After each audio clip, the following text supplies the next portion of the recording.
الحمد لله رب العالمين والصلاة والسلام على سيد الأنبياء والمرسلين أما بعد.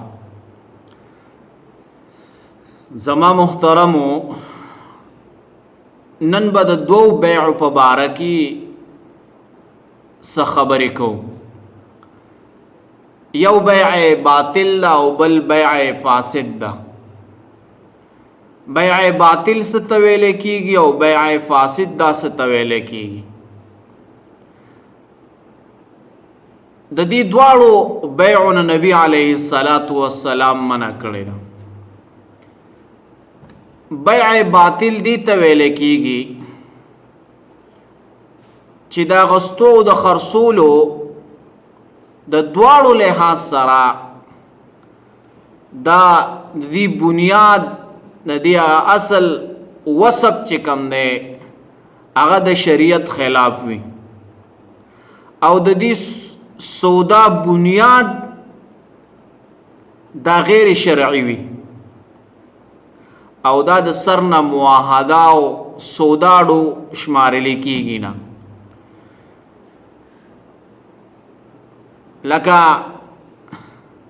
یو شیز دی هغه نه د اخیستون کی ملکیت کې داخليږي او نه د خرڅون کی ملکیت کې داخليږي. مثال کے طور پر یو کس بل کس ته وایي دا هوا کې مرغۍ ما پتا باندې خرڅ کړله، اوس دا نه د اخیستون کی په ملکیت کې ده او نه د خرڅون کی په ملکیت کې ده. دا بیع باطل ده ځکه دا د دواړو په ملکیت کې نه ده او چې په د چا په ملکیت کې ده نه نو دا ته خرڅولی نشي او اخیستی نشي. د دې وجې نه دې ته بیع باطل ویلی کېږي. بیع فاسد څه ته ویلی کېږي چې د اخیستونکي او د اخیستلو او د خرڅولو د دې اصل بنیاد وي خو د یو شرط د وجې نه دا بیع دا فاسد ګرځېدلی وي.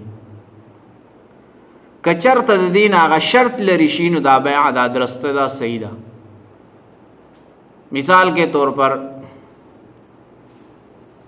زید د عمر نه ګاډی واغسته، اوس دا زید ورته وایي چې دا ګاډی خو درنه زه اخلم خو ماله به دا دویم ګاډی یو کال پورې استعمال لپاره پرې راکړی. دا یو ګاډی خو درنه ما واغسته خو دا دویم ګاډی به ماله یو کال پورې پرې راکړی چې زه دا م استعمال کوم ورسره. نو اوس که دا شرط د دې نه لرې شي نو یو ګاډی خو هغه اخیستی دا بیع دا درست کېږي، صحیح کېږي. خو دې ځای کې دې سره دا شرط لګېده، د دې وجې نه دا بیع فاسد دا وګرځېده.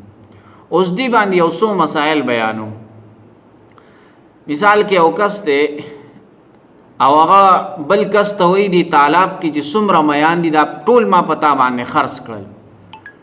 اوس دا بیع باطل ځکه دا نه د خرڅونکي په ملکیت کې دي او نه د اخیستونکي په ملکیت کې دي، بلکې دا به داسې کار وکړي دا به راټینګ کړي او دته به مخې ته کېږي چې دا میان ما په تا باندې ټول خرڅ کړي دي، نو بیا بیع دا صحیح کړي. بله مسله دا ده یو کس ته د هغه په پټي کې ګیا راوخاتلله، اوس دا گیا د ملکیت نه دی. که چېرې دا گیا خپله راختلی وي او دو بکړی نه وي او دو کرلی نه وي بیا د ملکیت نه دی. که یو کس ریبي نو دی ته تپوس نشي کولی دی دا ریبلی شي، دا د ملکیت نه دی. که چېرې دو بکړی وي یا د کرلی وي بیا د ملکیت دی. بیا چې دی څه وایي دا خبره به منل کېږي.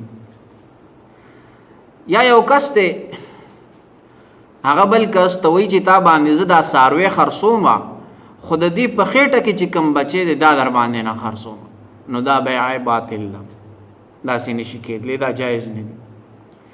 یا یو کس ته ورته وایي چې ما د دې غوا یا د دې میخې په دې غولانس کې چې څومره پی دي دا ټولې ما په تا باندې خرڅې کړې، نو دا بیع باطل ده.